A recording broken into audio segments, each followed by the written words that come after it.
দেশ পরিচালনায় সক্ষম এবং অতীতের অভিজ্ঞতা আছে তাদের পক্ষেই সমর্থন দিবেন। আবার এটাও ঠিক যে অতীতে দেশ পরিচালনার অভিজ্ঞতার সাথে সাথে অতীতে দেশ পরিচালনা করতে যেসব দলগুলো যেসব ভুল ত্রুটি করেছিল সেইগুলোও বিচারে আনবেন। তো নির্বাচনটা খুব যে সহজ হবে বিষয়টা এমন না। বিষয়টা এমন, সেটা হচ্ছে এই যে যেহেতু অনেক দিন পরে নির্বাচন সঠিক নির্বাচন হতে যাচ্ছে, সেখানে আমাদেরকে জনগণের কাছে পৌঁছাইতে হবে, সেম টাইম জনগণের সাথে থাকতে হবে।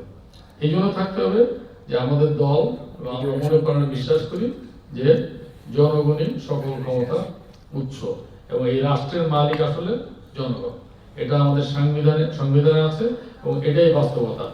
এটা বিগত 16-17 বছর ছিল না, কারণ মানুষের ভোটের প্রয়োজন হয়নি।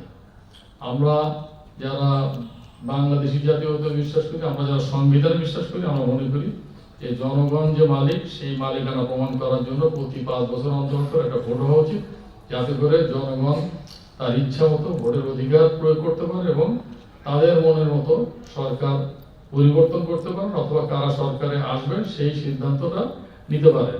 এবং সেটা আমরা বিশ্বাস করি বলে আপনারা সবাই এখানে হয়তো জানেন যে আমাদের নেতা ভারপ্রাপ্ত চেয়ারপারসন জনাব তারেক রহমান 31 দফার যে রাষ্ট্র সংস্কার এবং রাষ্ট্র পরিচালনার যে কর্মসূচি দিয়েছেন, তার মধ্যে এই বিষয়গুলো অন্তর্ভুক্ত আছে। আমি আমার আলোচনাটা একটা নির্দিষ্ট জায়গায় সীমাবদ্ধ করবো। আজকে যারা বক্তব্য দিয়েছেন সেইগুলো নিয়ে আলোচনা করতে চাই।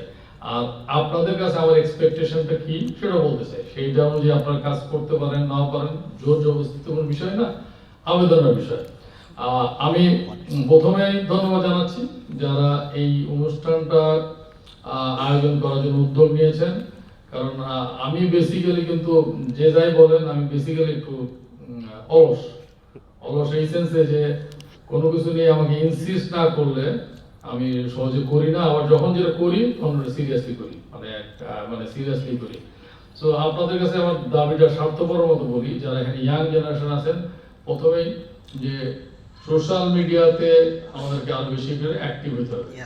নট নেসেসারিলি যে সোশ্যাল মিডিয়াতে অ্যাক্টিভ হওয়া মানে যে মানুষকে গালিগালাজ করা, মানুষকে মেলাইন করা, মানুষের কথার বিরুদ্ধে বিনা কারণে কারোর বিরুদ্ধে বিষোদ্গার করা না। আমরা কি করতে চাই সেটা তুলে ধরা। কেউ যদি ভিন্ন কিছু বলে, ভুল কিছু বলে, খুব ভদ্রতার সাথে স্বাধীনতার সাথে বলে দেওয়া যে আপনি এটা বলছেন, এটা ঠিক না।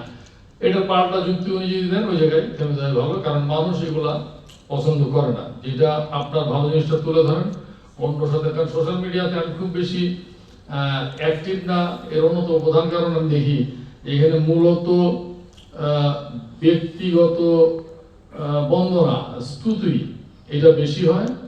স্তুতি এবং প্রশংসা এই দুটোর মধ্যে কিন্তু পার্থক্য আছে। প্রশংসা আর স্তুতি। একদম যদি আরো সহজ ভাষায় বলি, এটা হলো তেল মারা। এই তেল মারার জায়গাটা থেকে সরে আসতে হবে সোশ্যাল মিডিয়াতে এবং সব জায়গায়। এই তেল